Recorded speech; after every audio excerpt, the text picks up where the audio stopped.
Students, this is Sukhdev sir. Welcomes you once again in the web classes. Students, we are learning elements of account, class 11 English medium, and this is chapter number 4, journal. Students, in the previous video, we have understood the concept of trading discount, cash discount, as well as allowance. We have understood the meaning of these three things and understood the way they are traded in the business. Let's start with the illustration number, whatever the number is. Let's start with the illustration. Students, this is the illustration number 8 which we are going to solve today. Let's start with the first transaction. Record the following transactions in the journals of Mahindra Sanghvi. First of all, there is a year, then after month, then after date. First transaction is goods of rupees 10,000 purchased at 10% trade discount from Taruna Traders. First of all, students, you need to recognize the kind of transaction. Which kind of this transaction is? It is a cash transaction or it is a credit transaction. So there isn't any kind of cash related information. There is a name of the person and there isn't any kind of information of cash transaction. Simple भाषा में cash के बारे में कुछ दिया नहीं है और पर्सन का नेम दिया हुआ है. It means it is a credit transaction. तो 10,000 का गुड्स परचेज किया है और 10% जो है उस पर ट्रेड डिस्काउंट लगाएंगे. बराबर, ट्रेड डिस्काउंट जो हमको 10% वहाँ पर प्रोवाइड करना है. तो 10,000 ट्रेड डिस्काउंट को हम रिकॉर्ड नहीं करते, सिर्फ माइनस करते हैं टोटल में से. तो 10,000 में से 10% कर दो उसका. तो 10,000 का 10% कितना होता है? 1,000. तो 1,000 माइनस किया तो रिमेनिंग बैलेंस विल बी कितना रहेगा? 9,000. तो 9,000 का गुड्स आपने परचेज किया है. कहाँ से किया है? तरुणा ट्रेडर्स में से. तो इसकी एंट्री क्या होना चाहिए? Purchase account debit to Taruna traders. Amount should be return rupees 9,000. 9,000 होना चाहिए क्योंकि ट्रेडिंग डिस्काउंट का जो 10% है उसको हम क्या कर देंगे? हटा देंगे, उसको निकाल देंगे. नंबर 2 है goods of rupees 7,000 sold to Gandhi brothers on cash at 5% trade discount. तो स्टूडेंट्स, यहाँ पर जो है ये जो ट्रेड डिस्काउंट दिया हुआ है, तो स्टूडेंट्स ये जो ट्रेड डिस्काउंट दिया हुआ, ट्रेड डिस्काउंट को माइनस कर दो और ट्रांजेक्शन जो है कैश ट्रांजेक्शन है, क्लियरली बोला हुआ है आपको. 7,000 का 5%, तो 7,000 का 5% होता है 350. तो रिमेनिंग बैलेंस कितना रहेगा? 6,650. इसकी एंट्री देख लो, अमाउंट आपको पता चल जाएगी. तो आपने सोल्ड किया है ऑन कैश, तो cash is coming in. So cash account debit to sales account और 7,000 का 5% करके अमाउंट को लेस कर देना. देखो ये फर्स्ट वाली एंट्री है. क्लियर है? Why this is happening? थोड़ा आगे आ जा भाई. हाँ, ये फर्स्ट वाला क्लियर है और ये सेकंड वाला एंट्री क्लियर है. 5,000 हमने क्या 5% डिस्काउंट इसमें दे दिया. बराबर, 7,000 का 5% जो भी होता है वो अमाउंट को लेस करके 6,650 6,650 आपको पे करना है, मतलब मिलेगा आपको cash account debit to sales account. Next कौन सा है? तो नेक्स्ट है goods of rupees 12,000 purchased from Mangal Das at 10% discount. What kind of discount? Trade discount and 5% cash discount. Payment is made in cash. Payment हो चुका है, मतलब ये कैश ट्रांजेक्शन है. तो सिंपल सी भाषा में परचेज किया है ऑन कैश. आपको जो है पहले ट्रेड डिस्काउंट माइनस कर देना है. तो ट्रेड डिस्काउंट माइनस कैसे करोगे? 12,000 है, 12,000 बराबर. तो 12,000 का 10% मतलब कितना हो गया? 1,200. 12,000 का 1,200 माइनस करो तो अमाउंट कितना रहेगा लास्ट में? 10,800. ये अमाउंट जो है आपने क्या किया है? परचेज किया है इतना गुड्स. तो परचेज अकाउंट डेबिट 10,800. तो स्टूडेंट्स, यहाँ पर जो कैश डिस्काउंट दिया हुआ है कितना दिया? 5% का. देखो यहाँ पर 5% का जो कैश डिस्काउंट है, तो ये कैश डिस्काउंट आपने परचेज किया, इट मीन्स ये आपके लिए इनकम हुई. तो इनकम होती है तो जो आपकी जो अमाउंट है 10,800, कितना है 10,800, उसका आपको क्या करना रहेगा 5% निकालना है, 5% करना है। तो 5% कितना होता है इसका, आई थिंक 540 होगा। तो पहले इसकी जनरल एंट्री सुन लो। टोटल जो 10,800 आया था, 10,800 आया था, वो था परचेज अकाउंट में जाएगा। बाकी का जो इनकम है हमारी इंटरेस्ट की, टू इंटरेस्ट अकाउंट में 540 जाएगा, और जो भी बाकी का बैलेंस है वो किस में जाएगा, कैश अकाउंट में। देख लो, बता देता हूँ इसमें किया हुआ है व्यवस्थित, ये देख लो। परचेज अकाउंट 10,800, क्यों ऐसा, 12,000 का था ना, तो 12,000 में से 10% ट्रेड डिस्काउंट को रिकॉर्ड नहीं करते, हम माइनस कर देते हैं, तो 10,800 रहा। अब 10,800 पेमेंट नहीं करना हमको, 540 का तो डिस्काउंट मिल रहा है, तो डिस्काउंट अकाउंट जो है वो क्रेडिट हो जाएगा, और जो रिमेनिंग बैलेंस है 10,260 वो आपको पेमेंट करना है, वो आपने पेमेंट कर दिया है। अब उसके बाद का जो है, पहले आपको जर्नल एंट्रीज बता रहा हूँ, बाकी आंकड़े तो आप खुद समझ जाओगे। 10 number, goods of ₹11,000 sold to Viral at 10% discount. ये ट्रेड डिस्काउंट जो है उसको तो माइनस ही कर देने का। 11,000 में से 10% मतलब 1100 गया, 11,000 में से 1100 गया मतलब कितना रहा, 9900। 5% cash discount, payment is received in cash.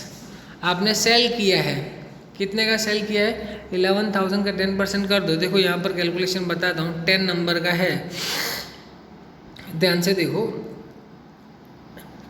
Total sales आपने कितना किया है, 11,000 का 10% किया, तो आपकी अमाउंट कितनी है, इतना आपको मिलना चाहिए, पर एक्चुअली उतना मिलेगा नहीं, क्योंकि आपने जो है सामने वाले को डिस्काउंट दिया है, तो डिस्काउंट निकाल के आपके पास केस इतना आएगा, और आपका डिस्काउंट कितना है इसमें 495। कितना डिस्काउंट है, तो 9900 के ऊपर कितना परसेंटेज करना है आपको फॉर डिस्काउंट, 5%, या क्लियरली बोलो ना 5% डिस्काउंट कर देना है।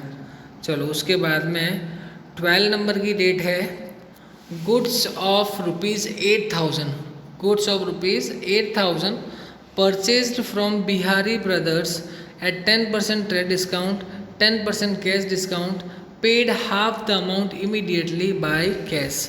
बहुत ईजी है स्टूडेंट्स। बिहारी ब्रदर्स से आपने परचेज लिया है, बराबर कितना परचेज लिया है 8,000 का, उसमें से ट्रेड डिस्काउंट निकाल दो, तो 8,000 का 10% मतलब कितना हुआ 800, तो 7,200 का परचेज है आपका। ध्यान से समझना, 12 नंबर का है, वेर इज 12 नंबर, हाँ ये रहा, इसको पूरा अच्छे से बता रहा हूँ, ध्यान से समझना। परचेज कितना आ गया आपका 7,200। अब उसमें आपने 50% पेमेंट किया है, तो 7,000 का 50% कितना होता है 3,600 होता है। 7,200 का 50% कितना होता है 3,600 होता है। तो आपको जो डिस्काउंट है वो इस पर मिलेगा, पूरी अमाउंट पे नहीं।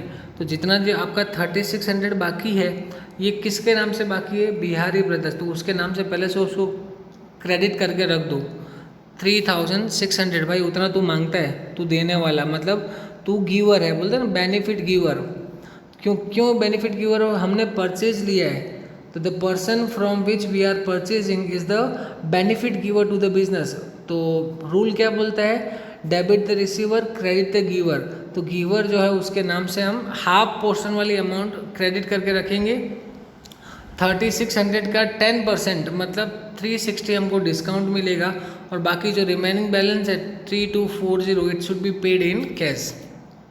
तो आपकी जर्नल एंट्री इस तरीके से बनेगी, purchase account debit to cash account to discount account to Bihari brothers account. इसमें 3,600 बैलेंस अमाउंट है अभी बाकी है देना, वो पूरा क्रेडिट रहेगा, और बाकी जो हमने पेमेंट कर दिया है उसमें 360 हमारा डिस्काउंट है, और बाकी का हमने कैश में पेमेंट किया है, बराबर 12 नंबर। अब नेक्स्ट कौन सा नंबर है वो भी देख लो। 12 के बाद में आता है 15 नंबर। कौन सा नंबर है 15।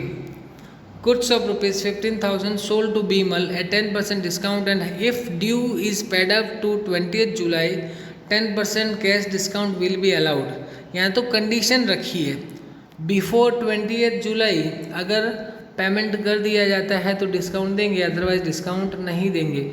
तो 15,000 का ट्रेड डिस्काउंट तो दे ही दो, 15,000 का 10% निकाल दो, मतलब 1,500 गया, तो 13,500 कैलसी लेके बैठना साथ में, 13,500 हमने क्या किया है, सोल्ड। तो ये क्रेडिट ट्रांजेक्शन है क्योंकि अभी तक पेड अप बिफोर 20 जुलाई की डेट दी, मीन्स एक क्रेडिट ट्रांजेक्शन हुआ। तो 15,000 का 10% मतलब 1500 निकाल दो, तो 13,500 का गुड्स जो आपने विमल को सेल किया है, तो विमल इज द रिसीवर, तो debit the receiver. Vimal account debited 13,500 and to sales account, कितने का सेल किया आपने, 13,500 का। 15 नंबर की डेट चेक कर लो, क्लियर है। चलो अब उसके बाद में 18 नंबर वाला देखते हैं। 18 नंबर वाला चेक करते हैं, कुछ बोला है। For the sale of 15 July, ये वाला ट्रांजेक्शन है। Bimal has issued cheque for an half amount which is deposited in bank. Means Bimal ने जो है 50% पेमेंट कर दिया है। 50% पेमेंट कब, आपने डेट दी थी 20 जुलाई, उसने 18 को कर दिया, मतलब उसको डिस्काउंट देना पड़ेगा। तो 50% अमाउंट उसने मतलब दी है, तो 50% अमाउंट का ही उसको हम डिस्काउंट देंगे। तो 13,500 का 50% कितना होता है, आप निकालो कितना होगा। लगभग मेरे हिसाब से होगा 6 2 6 या 12, तो यहाँ पर 6 फिर 2 7 जा फिर 5 0, 6,750 होती है 15% अमाउंट, और इसका 10% कैश डिस्काउंट है, मतलब 675 का डिस्काउंट मिलेगा। देख लो 18 नंबर है, एक्सप्लेन कर देता हूँ। हाफ अमाउंट इतना था, इसका 10% हमको डिस्काउंट देना पड़ेगा, और बाकी का हमको कैश में मिल जाएगा, मतलब चेक मिलेगा तो बैंक में जाएगा। मतलब bank account debit, discount account debit to Vimal's account 6750। तो ये 18 नंबर की डेट थी। उसके बाद में 22, Bimal has settled the remaining balance in cash. तो कितना सेटल करेगा, 6,750, ये इतना बाकी था उसका, तो उतना सेटल्ड इन कैश। तो cash account debit to Bimal account, बराबर पूरी अमाउंट उसने दे दी बाकी वाली। देख लो ये रहा, cash account debit to Vimal's account. उसके बाद में कौन सा ट्रांजेक्शन है, फिर आता है 25 number. 1020 was due from Sunita. She said she paid ₹1,000 as a final settlement. वही चूना लगने वाली बात, अलोवेंस आया ना, 1020 था, 1020 में से कितना पेमेंट कर दिया, 1000। तो हमको 20 रुपीज़ का जो वो क्या लगा, अलोवेंस लगा। डिस्काउंट बोल सकते हो, अलोवेंस बोल सकते हो। तो कैश आया हमारे पास, तो cash account debit 1000, allowance account debit 20, और सुनीता ने पे किया इसलिए टू सुनीतास अकाउंट 1020। ठीक है, देख लो 25 नंबर में क्या बोला है, ये रहा, cash account debit, discount account debit to Sunita account, बराबर 1020, और इसका पूरा जितना बाकी था पूरा क्रेडिट हो गया है। क्लियर है। अब लास्ट ट्रांजेक्शन है 31 वाला, वो देख लो क्या दिया है उसमें। A check of ₹800 was issued to Vaishali as a final settlement for the due of 810। 810 रुपये का हम मांगते थे, वैशाली हमसे मांगती थी, हमने उसको 800 रुपये का चेक दे दिया, बोला हिसाब ख़त्म। तो हमको 10 रुपये का डिस्काउंट मिला ना, अलोवेंस मिला, डिस्काउंट मिला। तो Vaishali is the taking the benefit of, तो डेबिट द रिसीवर।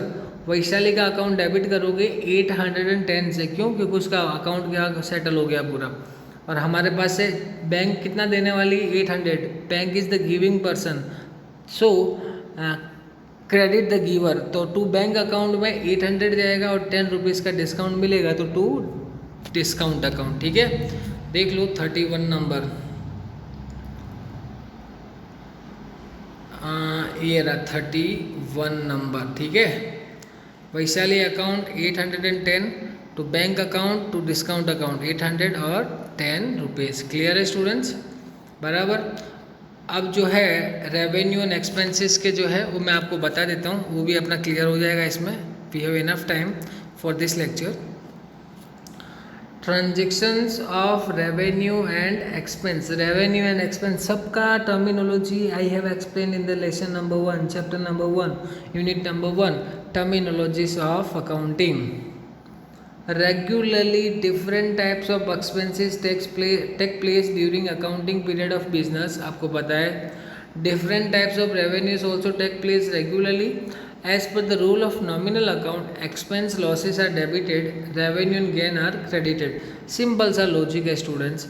एक्सपेंस हो, लॉस हो तो डेबिट करो, इनकम हो, गेन हो, प्रॉफिट हो तो क्रेडिट करो. To operate business, certain day-to-day expenses like paper, pencil, rubber, ink, pen, statement, register, etc. sundry items of office are required. They are known as stationery. Stationery के बारे में आपको पता है.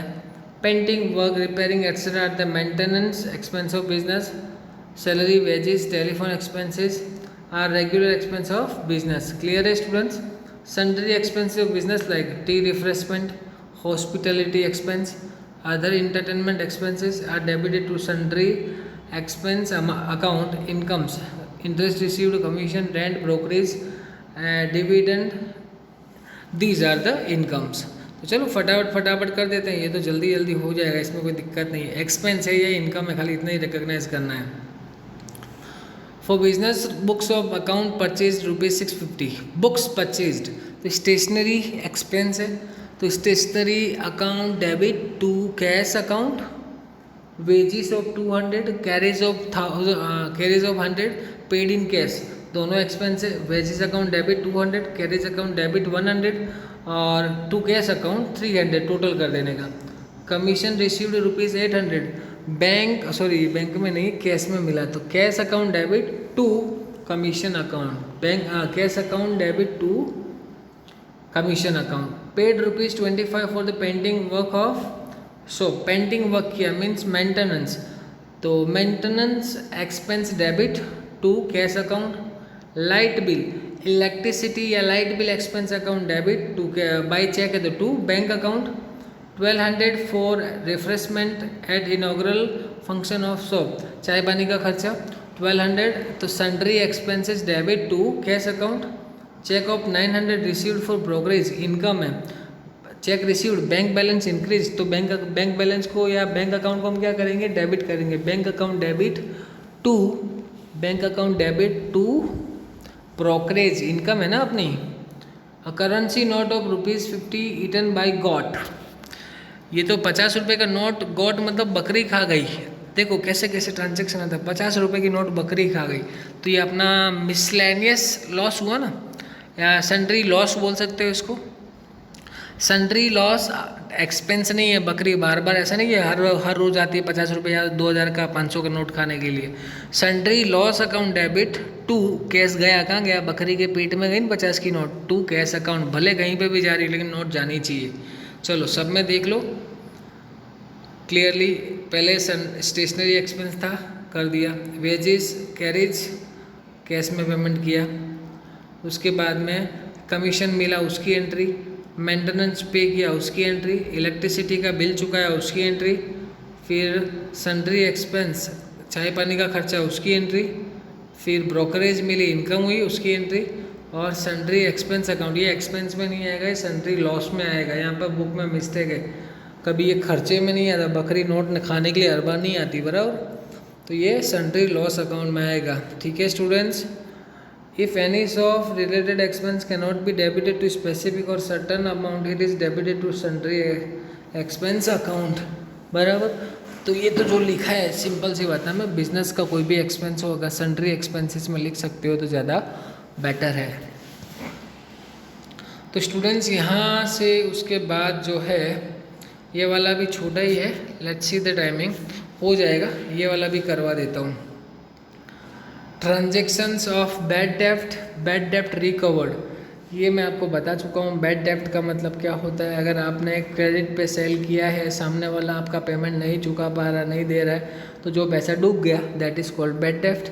एंड बैड डेप्ट रिकवर इन फ्यूचर, उसकी condition अच्छी होती है बराबर. वो थोड़ा ढंग से बिजनेसमैन के लिए सोचता है कि नहीं भाई बहुत बुरे हालातों में इसने मेरा साथ दिया था, तो हो सकता है डूबा हुआ पैसा आपको वापस मिल जाए. उसको बोलते हैं बैड डेप्ट recovered. Bad dept to enhance the sales of business, क्या मसला है, सेल बढ़ाने के लिए बिजनेस में goods are sold on credit to customer, सीधी सी बात है।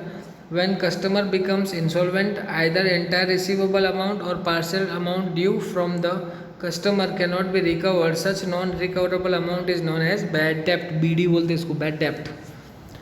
सिंस बैड डेप्ट is loss of business it is debited respective customer who is unable to pay his due is debtor amount is credited, finally his account will be closed, सीधी सी बात है।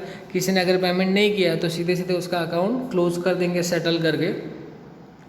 Anil become insolvent, receivable amount of him 500 is to be return, in this case by debiting bad debt amount of ₹500 by crediting Anil account for 500 his account will be closed, उसका account क्या हो गया, close हो गया। अब bad डेप्ट recovery का भी देख लो साथ साथ में। An amount is written off in his past if the customer or debtor returns it back due to improvement in his economic condition, this amount is known as bad debt recovered। भाई की condition अच्छी हो गई, बोले यार बहुत बुरा time देखा है और ऐसे टाइम पे जिन लोगों ने मेरा साथ दिया है बिजनेस को सपोर्ट करने के लिए, जिसने क्रेडिट पे उधारी पे माल मुझे दिया है, उनको मैं कैसे भूल सकता हूँ। तो उनका पैसा जो है अगर वो रिटर्न करता है दैट इज़ कॉल्ड बैड डेप्ट रिकवर्ड, और ये हमारी बिजनेस की इनकम होती है। हमारे पास कैश आता है बराबर, तो कैश अकाउंट डेबिट होगा और BDR बैड डेप्ट रिकवरी जो है उसको हम क्या कर देंगे, बैड डेप्ट रिटर्न बोलो या बैड डेप्ट रिकवर बोलो, उस अकाउंट को हम क्रेडिट करेंगे क्योंकि सोर्स ऑफ इनकम हुआ। बैड डेप्ट return is revenue of business, it is credited due to the receipt of cash, cash account is debited and debtor account is credited because in the past in no circumstances debtor account is credited because in the past the account of debtor is already closed, means bad debt return का account ही credit होगा क्योंकि जो debtor है जो पैसे दे रहा है उसके नाम से हम क्रेडिट नहीं करने वाले क्योंकि उसका अकाउंट ऑलरेडी क्या हो गया, क्लोज हो चुका है। अब illustration number 10, Vishal is declared insolvent, thus amount due to him 2000 cannot be recovered, तो bad debt account debit to Vishal's account, bad debt account debit to Vishal's account। 3000 was due from Paran, he becomes insolvent and only ₹800 are recovered, a balance amount is written off। 3000 मांगते थे उसमें से 1800 दिया, तो cash account debit 1800, bad डेप्ट account debit 1200 and Param का account जो close कर देंगे 3000 से। देख लो 1800 आया था इसलिए केस में गया, 1200 का नुकसान है बैड डेप्ट में गया, 3000 से उसका अकाउंट क्या हो गया, क्लोज हो गया। 1500 previously return of as bad डेप्ट of Rohan are recovered, Rohan भाई की कंडीशन अच्छी हो गई, उसका जो रिटर्न ऑफ हमने अकाउंट उसका क्लोज कर दिया था तो उसका 1500 मिला है, तो cash account debit to bad डेप्ट रिटर्न अकाउंट 1500। देख लो बराबर है स्टूडेंट्स। अब जो इलस्ट्रेशन स्टार्ट होने वाले हैं इसके ऑलमोस्ट सारे पॉइंट्स स्टूडेंट्स मैंने कवर कर लिए हैं in the journal which is the most important chapter in your 11th account to clear and understand the concept, basic concept of accounting. ये चैप्टर आपके लिए बहुत ज़्यादा ज़रूरी है, इम्पोर्टेंट है, एसेंशियल है। इसके साथ साथ चैप्टर नंबर 2 भी काफ़ी ज़रूरी है, इसके almost points I have covered. तो अब नेक्स्ट इलस्ट्रेशन जो आने वाले हैं वो इलस्ट्रेशन कैसे रहने वाले हैं, वो कंबाइन होंगे सारे के सारे, अभी तक जितनी एंट्रीज है सबका एक साथ में रिवीजन कर लो अच्छे से, और उसके बाद में अलग वाला इलस्ट्रेशन हम लोग करने वाले हैं, ठीक है। सॉरी, अब 11 नंबर का जो इलस्ट्रेशन है वो हम करेंगे नेक्स्ट वीडियो में अच्छी तरह से। इलस्ट्रेशन नंबर 11, 12 के बाद में I think this chapter will be finished after 12। हाँ, GST के ट्रांजेक्शन है वो भी हम करेंगे अच्छी तरह से। तो फिलहाल अभी हम इतना ही रखते हैं। See you in the next video, till then stay home, stay safe and keep smiling.